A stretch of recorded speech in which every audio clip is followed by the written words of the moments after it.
Another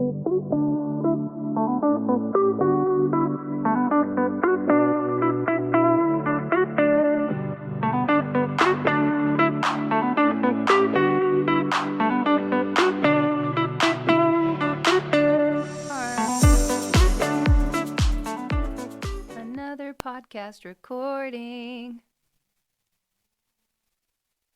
You don't have anything? I'm just not going to say. You didn't like add in a line to my song? Come down. You just got so hooked on that line. You should join the men's ensemble. Because I heard them sing it at traditional, but I think right afterwards it went right into the prayer, and I don't want to say anything funny going right into the prayer or whatever. So I was just like, I wanted to say something because I was like, I really love that part. Like, it's fun. You gotta have a low voice. Anytime you have that. In which several of the guys from the ensemble came up to me and said, "Hey, we rehearse at this time and this time." I'm like, "All right." Please join. I would be so excited. I mean, I don't know if I can carry on with a deep bass for too long. You could go to just like some of the practices, and then the next time they sing in the Element, you can jump up with them. Just jump up there. And so great. And just throw them off. I don't know. Well, hey, everybody. Welcome to the Next Day podcast. The next day on your discipleship journey. I'm Chad. I'm Christy. And Merry Christmas. Well, not yet. Not yet. We're getting there. Happy Advent. Happy Advent. Awaiting Advent. I don't know what you say for that. I always say Happy Advent. Happy Advent. I feel like it is happy. But yeah, this is the podcast where you're going to be hearing us talk about the sermons you get to hear on Sunday. Maybe you get to hear Christy in the Element. You get to hear Preston at traditional service and Carl at the West Campus, which apparently he went way off script. Well, I don't know if it was off script, but it was just different. That was hearsay from our meeting this morning. Yeah, because Holly at our office usually listens to everybody's, and then she was like, yeah, like Christy and Preston's, y'all's is pretty similar. Carl, yeah, yours is different. An outlier. Yeah. But either way, it's going to be all really good as we're continuing in our series on Advent, talking about Daddy Joseph of Jesus. Oh, no. Daddy Joseph. I don't like Daddy Joseph. Papa Joseph. Papa Joe. Yeah. But before we do that, and even before, I don't know, maybe this would be part of our icebreaker. I did want to give, because this is the time of year where everyone comes together and they share their Spotify Wrapped and their... Yes. What was yours? No.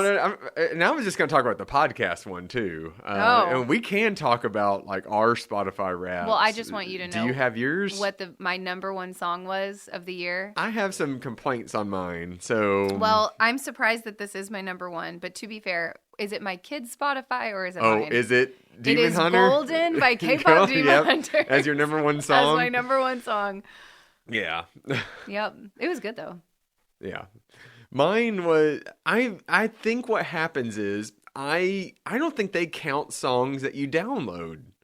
I'm pretty sure they don't, because my number one songs are ones I rarely listen to, and yet some songs I know I've listened to over and over, I have them downloaded, and they never even appeared in the top 5. I'm like, okay, I'm pretty sure they're not counting downloaded when you're not, like, connected to Wi-Fi. Interesting. And I don't know, because I had some lo-fi jazz song that was played 10 times throughout the year, and I'm like, no, I've listened to other songs. I couldn't even tell you the name of this artist, and yet it was my favorite song of the year, apparently. Huh. But my listening age was 83.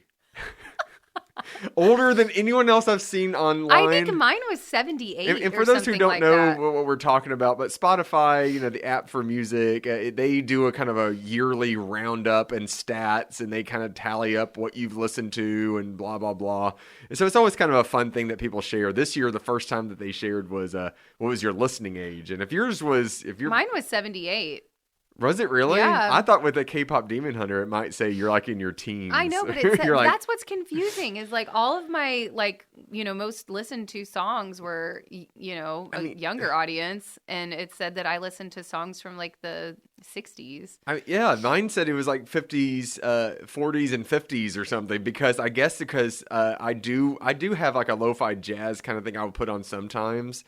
And I guess since it was jazz, it just said, "Oh, this is old music," and so it just counted that. Like this doesn't make any sense. Jazz is old music. Yeah, I don't know. You're an old person. Yeah, but no, the thing I wanted to share was our podcast has a Spotify Wrapped, like the podcast itself, and so I wanted to pull up some interesting stats with everybody listening, and celebrate because we have some really cool stats. So it says in this past year, we were up 51% in our audience. All right. So that's Yay, really audience. Good. We moved from 4 people to 6 people. Right? So 51% in that. And I don't know what this stat means. New audience. So I guess new people checking in maybe was 269%. Of like new, like we were up that much. So I guess we've had a lot of new traffic maybe. Our best episode, now this is not the next day, sadly. It was one of our daily this day in July 14th. For some reason, we had 640% more viewers or listeners. I don't know what was going on July 14th that people were like, hey, we need to listen to They really needed Jesus that day. I guess so. Halfway through the month, we reached 5 countries. All right. 5 countries. All right. USA was number 1. USA. USA's number 1. But the other countries were Nigeria, South Africa, New Zealand, and UK. All right. I don't know about Belgium. I still see Belgium as like one of our top listeners, so I don't know why they're not included in that count. But yeah. Okay, for top 10, so for all our people, and this may be specifically Spotify, for our podcast being in the top 10 of their podcasts, 43 people were in their top 10. Right? So okay. For top 5, we're 33 people. We're in their top 5 podcasts. Okay. And for our number 1 podcast, we were in 16 people's number 1 podcast. Ooh, we were in mine. Yeah, all right. This was my number 1 podcast. All right. Well, you're one of them then. All right. So so number 1. So that's really cool. The top music that people listen to, who listen to our show, is Taylor Swift. So I guess people it's gotta be me. People who listen to us is Taylor Swift, Forrest Frank. Okay. Is that you also, Forrest Frank? He's like a Christian. Yeah, I know. I don't kind listen of a to new him like Christian regularly, artist. But we do sometimes. 21 Pilots, which is that interesting. You? No, it's not me. Cody Johnson. Okay. Is that country? Cody Johnson? So? And Elevation Worship, which that makes sense, right? Yeah. But yeah, so apparently our fans of the podcast listen to these 5 artists, I guess. So if you're listening to this, you're going, yeah, that's me. That's me. Well, thank you. And the other podcast that people listen to, who also listen to our podcast, The Office Ladies, which I love that. The Office Ladies. I know that's not me. It's from The Office. The Office, yeah. It has Pam and Angela. They host it, and they talk about episodes. So some podcast called Smash Boom Best. It's like some comedic debate thing. I don't know what that is, though. Annie and Eddie Keep Talking.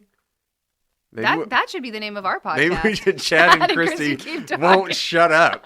That's what it needs to be. We're right there with one of the greats, or at least in terms of the most listened to podcasts, is Joe Rogan. So somebody listens to Joe Rogan and the This Day podcast. Oh my gosh. And Good Hang with Amy Poehler.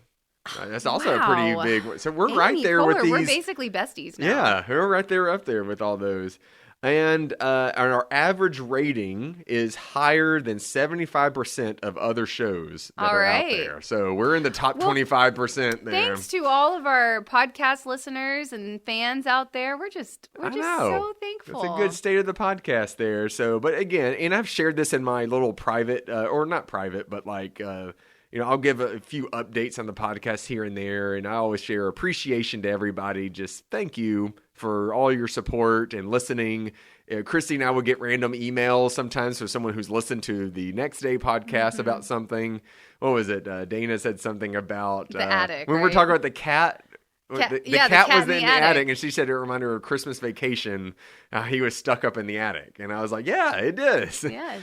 And so we enjoy getting those kind of feedback and funny things like that, and this has just been a lot of fun. We hope it's been very helpful to everybody. So yeah. And I will say our listenership for the This Day for all the Advent themes has been going up too. So a lot of people have been checking it out, and I hope it's been putting you in the nice We might Christmas rename our podcast to Chad and Christy Won't Get to the Point. Yeah, won't get to the point. Some of you are probably like, yeah, I've been meaning to put out like a survey saying like, how do you feel about our endless ramblings? And they're probably like, yeah, just shut up. Stop it. Get to the sermons already. That's right. Get to the sermon, Chad. Yeah, well, let's do that then. I just felt like that was probably our good icebreaker. Yeah, and, I love it. I don't know. Yeah. So let's talk about Daddy Joseph.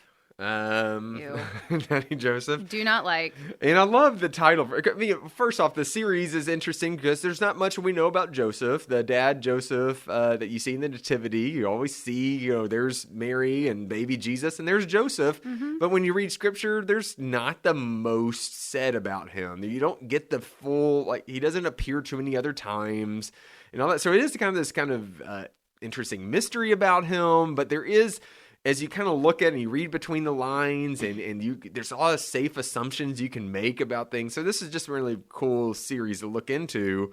And when I saw the title for this, I just had to laugh because it's, whose child is this? And I'm just imagining like just someone walking down the hall and there's just a baby crawling around. And you're like, whose child is this? No one's around here.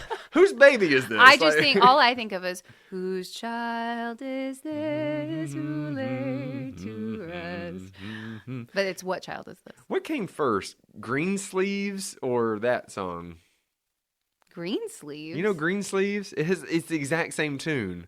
No, I don't know. Anytime you think of like medieval, I bet it. Well, and it's they like called used to Green Sleeves. They used to put the melody, to popular songs. So I bet that song came first. If it's a medieval kind of song, something like that. So I've always been curious, but I've always liked that song because it does remind me of like someone like playing a lute. Yeah, someone playing a lute. Yes, and they're out there in their tights and they're like, "What child is this?" Okay, I won't do that. But we're in the second part of this series of second week of Advent, which is love. No, peace. Peace. So it was hope and then peace, and now we're talking the second week of Joseph. We're talking about whose child is this. We looked at Matthew chapter 1, verses 18 to 19, and that's where Joseph gets the news, and he learns about Mary being with child. Yes. And so, and just kind of how he handles it. And I especially love how you talked about this because, if you're reading this, it's kind of like we get to verse 19 and it goes, and he decided, Joseph being a righteous man, decided to leave her quietly. This is the word of God for the. And so for some people hearing that story, like, oh, that's the end of the story, I guess, right? And you're like, to be continued. Yes, there's more to the story. But I do like, your whole message in this is just talking about, well, first off, your sermon was a mess, okay? It was. It was messy, and there's a lot of mess within it, but that was the point, was that That's right. it was, we're messiness. And so here's these two verses just kind of show you, and it's almost like put yourself in Joseph's sandals, right? Like put yourself in his situation.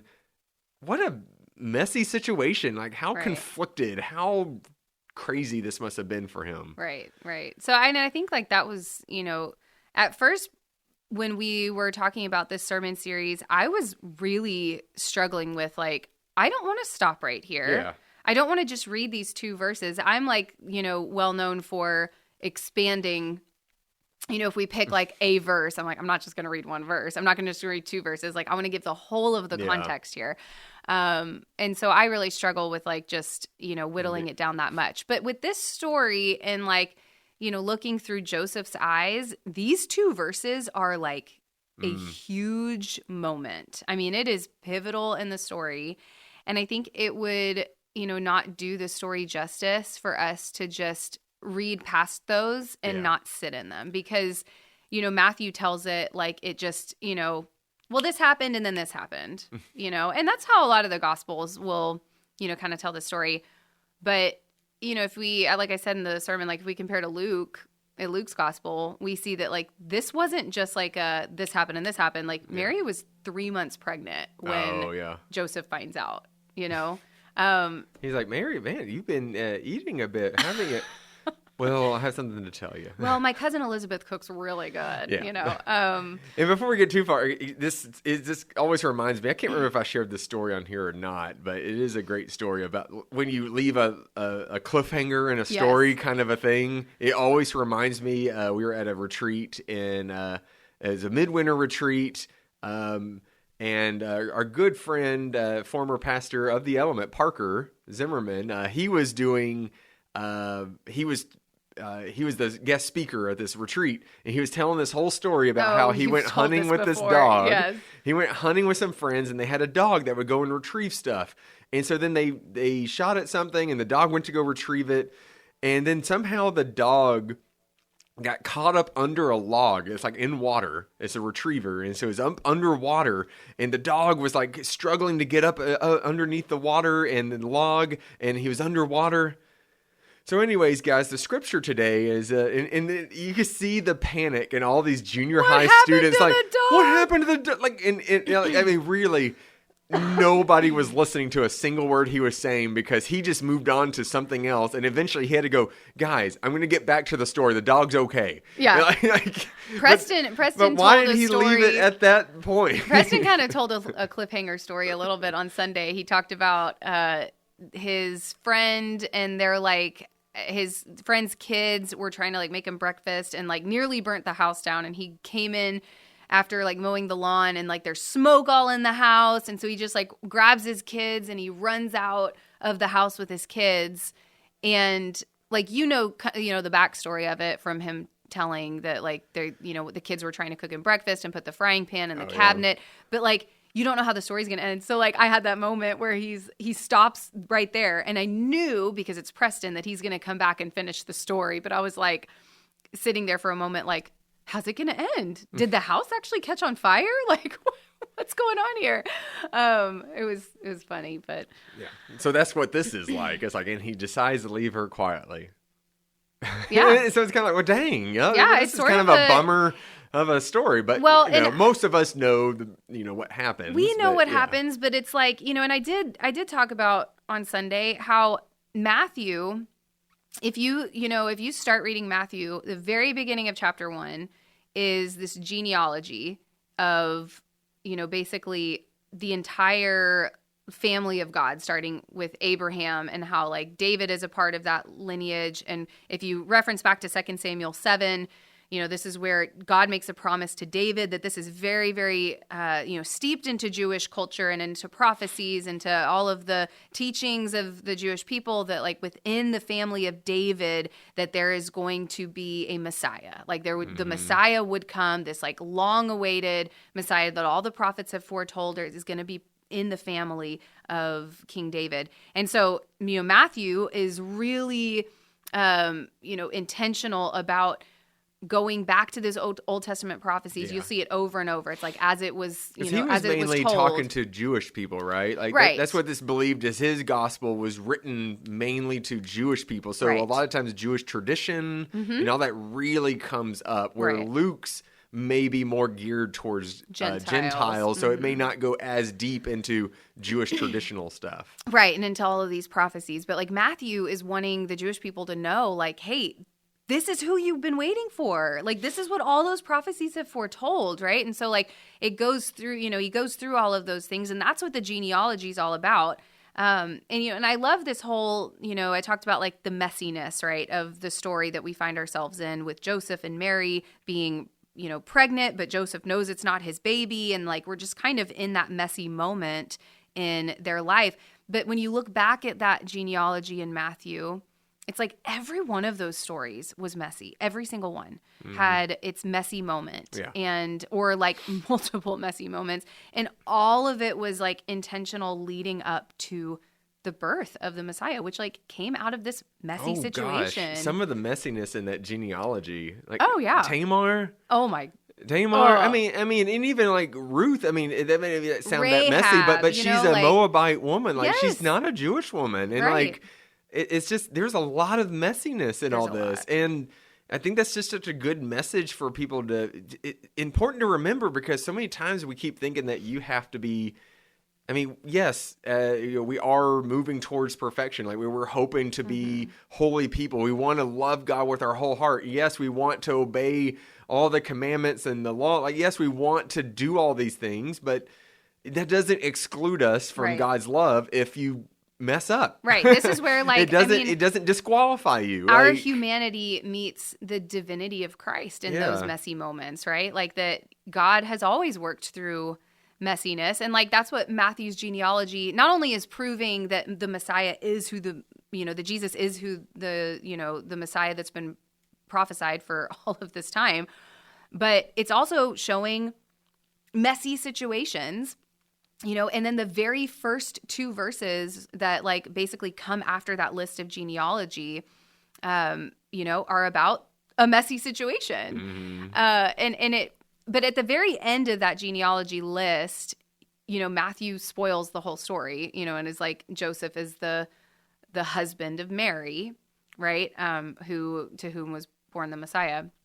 And I think that was an intentional moment there, showing, first of all, like I said, all of that connected genealogy, but also, you already know once you get to those verses where it's like Joseph was going to divorce her. It's like, well, he was her husband, like they did get married. So you kind of get the story spoiled for you right at the beginning. I especially love, and this is getting way ahead of the story of Jesus, but like whenever he's assembling his disciples and he goes, and here's Peter and here's Thaddeus and here's Judas who will betray him. Like, well, geez, y'all, like what a spoiler. Like, I know. Right. It's like you're watching a movie and it's like, oh, there's the maid and there's the butler who's going to kill him. It's like, well, why'd you tell me? Like, why? It's supposed to be a mystery. They like to give the, a little bit of, be able to see the future of it and to remember that like you're writing to people who may or may not have known the story. Yeah. But a lot of times people may have known the story with all this. So it's kind of like they're not trying to keep you in suspense. Right. It's just like this happened. Right. Oh yeah. Which Judas are we talking about? Oh, we're talking about the one that's going to betray. Yeah. Right. And so which Joseph? Oh, it's this one. Right. Or like, last week we talked about the brothers, were listed of Jesus in Matthew 13 and, or was it 13? And it said Judas, not the same Judas. Oh yeah. Sort of like, it's like Joseph. And when you are asking like Joseph in the Bible, it's going to default to Joseph in Genesis, right? The son of Jacob. It's always going to default there. You have to say Joseph of Nazareth, if you're researching that information. Or Daddy Joseph. Daddy Joseph. No, not Daddy Joseph. Everybody says Daddy Joseph. Ugh. But yeah, so and it is, you said it in your sermon, like, that's usually the part people breeze by because, it's not the most fun to read, but when you do look in the lineage, you'll see some familiar names and it's kind of interesting to see how it all connects. Oh, right? It's so, and I think that's, again, God weaving this through line. It wasn't, and I think I said this last week, right? God is not a God of random. God isn't just like, how do you explain the platypus? How do you explain that? Creativity, Chad. Creativity. That is some high-level creativity. I think they were like, God, we have these leftover parts. I don't know. Just put it here and here, there. To know the mind of God. Yeah. But God is not a God of random. And this shows it, right? Like that this wasn't just a random happenstance. All of this was put together. All of this was intentional. This through line, where God told Abraham, made this promise to Abraham of like all of these generations that would, come through him and that would all be this family. It was leading to a much greater family, than Abraham could have ever imagined. And David, David, I'm going to make this house and this dynasty of your family, but it's not going to be a kingdom on earth. It's going to be a kingdom in heaven. That's the thing that people just could not imagine what that kingdom would have been like. Right. And it's not a whole big temple kind of a thing. It's like people. Right. And then it's like, we think of this like dynasty, we're going back to 2 Samuel 7 here, which was referenced, I referenced that in the beginning of this sermon talking about the prophecy, but that is one of the most important chapters in the whole of Scripture to combine, and connect the Old Testament to the New Testament, and prophecies that were spoken of the Old Testament kind of reach back to that moment in 2 Samuel 7, and God expanding this family and this, this kingdom in a way that you would have never imagined, like seeing all of these stories and all of these people that come from the lineage of David, right down to Mary and Joseph that like are gonna give birth to the Messiah. And, spoiler alert, like in a stable, right? It's just crazy because it's not a kingdom that Israel would have envisioned, right? God worked in some like what we would consider unlikely ways, and it just wasn't what people were imagining, and that's throughout the whole Bible. We see that, and I especially I love seeing that at Advent or during the Christmas season, all that, because eventually the shepherds are going to be some of the first alerted. The shepherds, like these lowly, but then not to exclude the high class, here comes the Magi. Here come these educated Gentiles coming from afar and doing, so it's just all sorts of a mix, but it's like, here's this, all of it comes together to show this is what God's about, Right. So let's talk about just exactly what we can tell about Joseph here, because yes, there's some adjectives. It says Joseph being a righteous man. Okay, but sure, a lot of people could have been righteous. What does righteous mean? But and it's like looking at what he decided to do, and that was kind of a big focus of this sermon. And because here's what we need to understand, because some people may, as we look at this, may think, oh, well, Joseph, he wasn't that righteous. Why didn't he stick by her? He's going to leave her. That sounds like a jerk move. And like we could see that, but compared to what else could have happened to Mary. Oh, yeah. Because, Christy, what does it say in Deuteronomy? That Joseph had every right to do this. He had every right to bring Mary out and to do what? It says in Deuteronomy 22, I almost said 22nd again. I keep reading that as 22nd. Deuteronomy 22, verse 21. Then they shall bring the young woman out. This is if a young woman is found, an engaged woman is found to have been with another man before she got married to whoever she was engaged to. Whether she is pregnant, whether she's with child or not with child, they shall bring the young woman out to the entrance of her father's house, and the men of her town shall stone her to death because she committed a disgraceful act in Israel by prostituting herself in her father's house, so you shall purge the evil from your midst. Ooh, it's rough. Horrible. It's rough. And when people hear that, like, why is this kind of thing in the Bible? Right. When we're looking at the culture back in Deuteronomy days and what they were, I don't know what the way of life. Yes, it's brutal.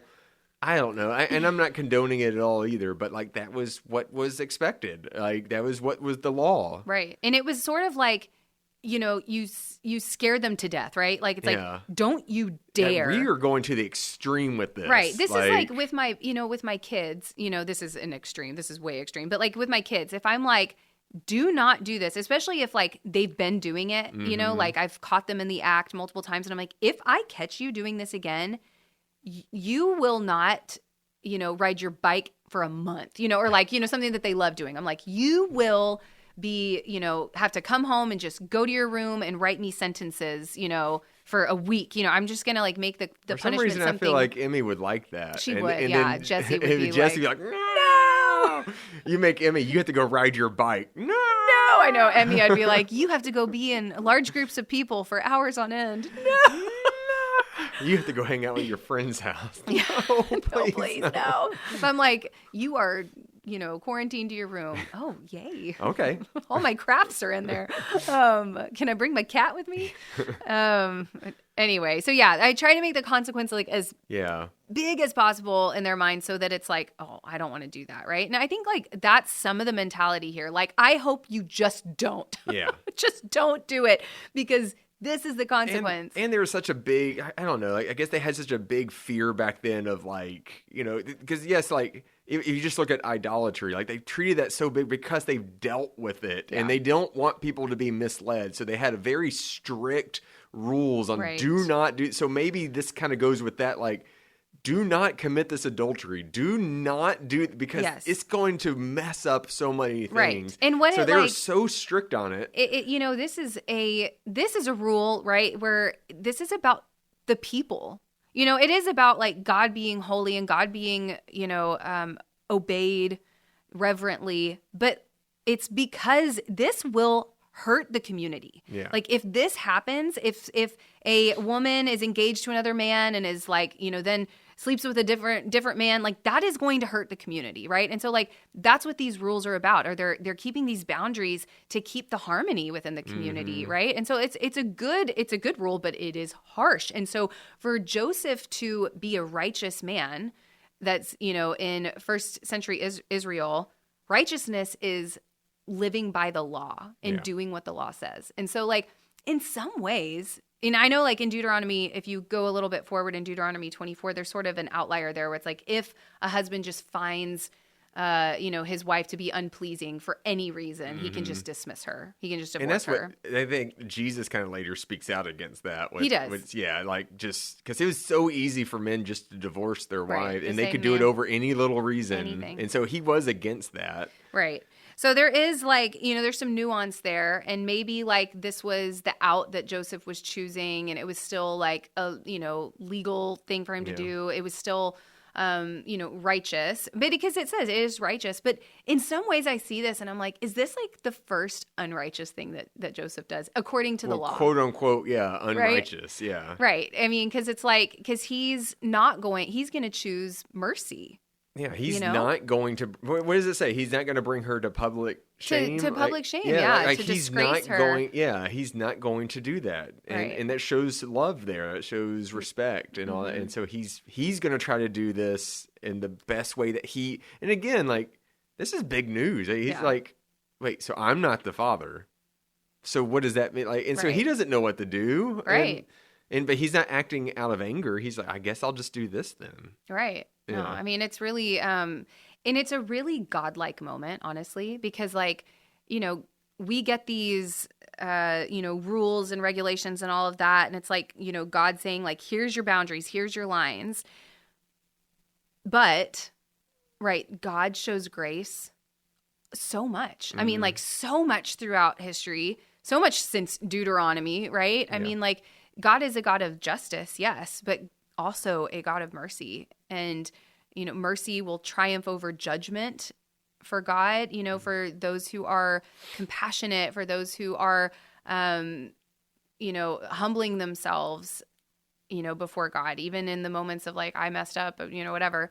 And so I think like Joseph, I don't know that it's not really clear if he like believes her story yet, you know. He will. Next week he will. But it's like we don't know if he believes her story yet. But regardless, because this is before like any. Yes, this is her telling him, right? This is not the angel. Or I mean, I guess she told him. We think. I mean, he finds out. Yeah, we don't know how he finds out, but she's found to be with child. She was having strange cravings. He's like, wait a minute, I've heard about this. You know, and they're not living together. You know, I mean, I just don't know how this. I don't really know how this came about. Yeah. You know, it doesn't tell us, but you know, he finds out, and that's his first action is to show mercy. And so that tells you a lot about him. And it also makes me think of like, because this whole idea of like stoning someone, I mean, it kept going into, like, you see the story with Jesus where they were going to stone this woman. And then Jesus, they ask him, what should we do? Like, she's been caught committing adultery and they're going to follow the law. And then he's just like, well, let those who are without sin cast the first stone, right? And so I can't help but wonder, like, the similarities with this of, like, right, Mary could have gotten stoned and killed. Right. I mean, and, like, you know, you think about that, and wouldn't that have derailed the plan? You know, like, I mean, and it's just one of those things where it's like God, I believe God would have been in that. You know, I believe that God, you know, has a plan like far beyond what we can envision and imagine. And you know, we have free will and God is sovereign, and I don't ever understand how those two things come together.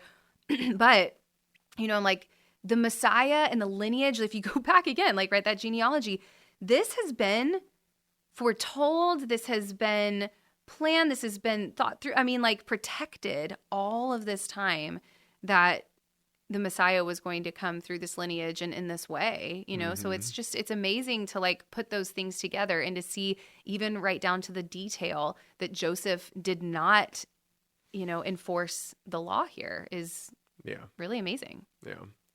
So it's just all that. And then I love how your message, that